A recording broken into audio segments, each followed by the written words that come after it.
इन्द्रो विश्वस्य राजति उमासहस्रम् अष्टादशस्तबकः प्रहर्षिणी वृत्तम् रूपविशेषाः कुण्डलिनी समुल्लासश्च धुन्वन्त्यस्तिमिरततिं हरित्तटीनाम्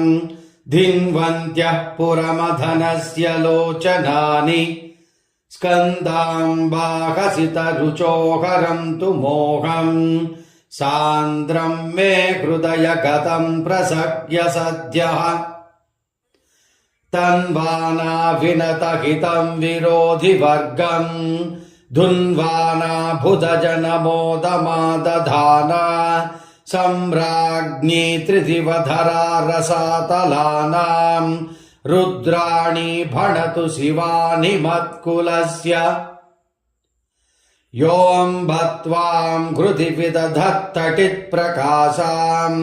पीयूषद्युतिमदघृन्मुखारविन्दाम् अन्यत्तु स्मृतिपथतो धुनोति सर्वम्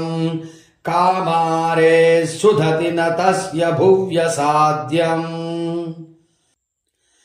कालाभ्रद्युतिमसमानवीर्यसाराम् शक्त्योर्मिभ्रमकरशुक्लघोरदंष्ट्राम्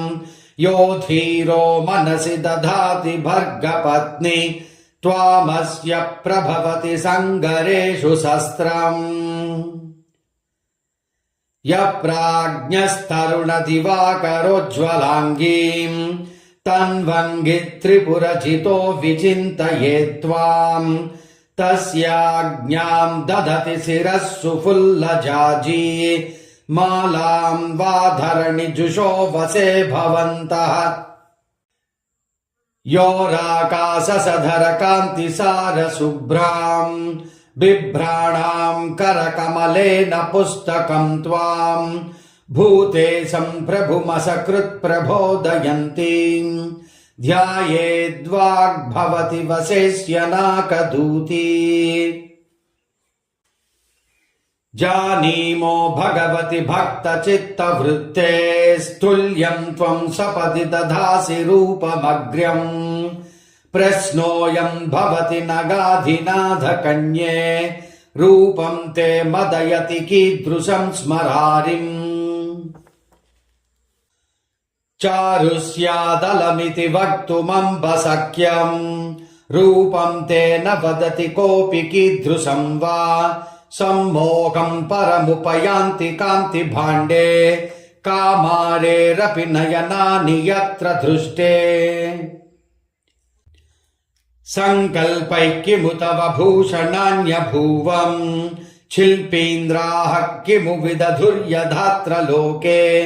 तत्स्वर्णम् भगवति कीदृशम् मणीनाम् किम् रूपम् भवति च तत्र योजितानाम्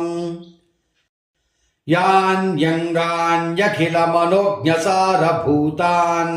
ये तेषामपि किमु भूषणैरुमेते आगोऽश्विल्ललिततमानि भान्ति भूयो भूषाभिर्विकृततमाभिरप्यमूनि मुक्ताभिर्भवति तवाम्ब किम् नु हारः पीयूषद्युतिकरसारनिर्मलाभिः मुण्डैर्वाघलघल शब्दमादधद्भिः सङ्घर्षात् त्रिभुवन सार्वभौम भामे वस्त्रम् स्याद्यदि तव सर्वशास्त्रगम्ये कार्पासम् दिवि च तदुद्भवोऽनुमेयः क्षौमम् चेद्भगवति तस्य हेतुभूता कीटास्युर्गगनजगत्यपीति वाच्यम् रुद्रस्य प्रियदयिते धवासुरद्रुर्भूषाणाम् मणिकनकप्रकल्पितानाम्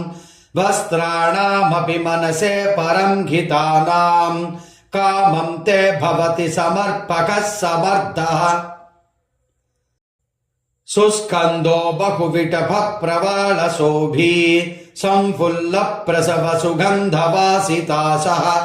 वृक्षः किम् भगवति कल्पनामकोऽयम् सङ्कल्पः किमुत वा कोऽपि देवि सत्यः सङ्कल्पान्न भवति कल्पपादपोऽन्यः स्वर्धोऽग्रे पुनरितरा न कुण्डलिन्या यः कुर्याद्वयमिदमुद्गतात्मवीर्यम् कारुण्यात् तव भुवि चास्य नाकभाग्यम् आपीनम् भवति सहस्रपत्रकञ्जम् वत्सोऽस्याः पटुतरमूलकुण्डवग्निः दोग्धात्मादकरसरोरुहोपविष्टो मौनम् स्यात् सुरसुरभेस्तनूषु दोगः दोग्ध्र्यास्ते भगवति दोगनेन लब्धम् वत्साग्निप्रथमनिपानसद्रवायाः दुग्धम् स्वाद्वमृतमयम् पिबन्ममात्मा सन्तृप्तो न भवति दुर्भरोऽस्य कुक्षिः वत्सोऽग्निः पिबति दृढाङ्घ्रिरम्भपश्चात् अश्रान्तम् पिबति दुघन् पुरोऽन्तरात्मा वृद्धिम् च व्रजति पयःप्रतिप्रदोकम् दोग्ध्र्यास्ते द्रव इह कुण्डलिन्नपारः सोमस्य द्रवमिममाकुरम्भके चेत् दुग्धाब्धेरमृतरसम् गदन्ति केऽपि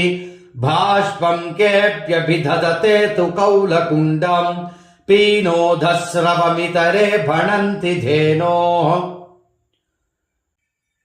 मूले त्वम् ज्वलदनलप्रकाशरूपा वीणायाम् प्रबलमहामदोष्मरूपा शीर्षाब्जे सततगलद्रसस्वरूपा भ्रूमध्ये भवसि लसत्तटित्स्वरूपा हार्दे चेदवतरसीह पुण्डरीके छायावत् सकलमपि प्रपश्यसि त्वम् आरूढा दशशतपत्रमद्रिपुत्री स्याश्चेत्त्वम् भणसि जगत्सुधासमुद्रम्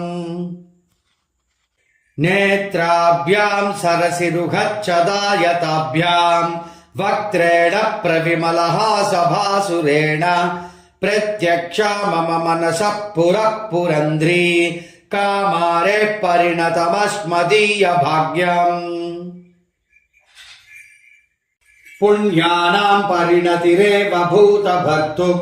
सिद्धानाम् बलनिधिरेव कोऽपि गूढः भक्तानाम् दृढतरिरेव शोकसिन्धौ मग्नानाम् मम जननी महीद्रपुत्री उद्धर्तुम् विनतजरम् विषादगर्तात् संस्कर्तुम् भुवनहिताय योगयुक्तम् संहर्तुम् खलकुलमुद्धतम् च दर्पात् भर्गस्य प्रियतरुणी सदा सदीक्षा मृद्वीकाम् मधुरतया सुधाम् महिम्ना गाम्भीर्यात् सुरतटिनीम् च निर्जयन्ती सर्वाणि चरितपरा प्रकर्षिणीनाम् श्रेणीयम् जयतु गणेश्वरेण बद्धा इति अष्टादशस्तवकः। इन्द्रो विश्वस्य राजति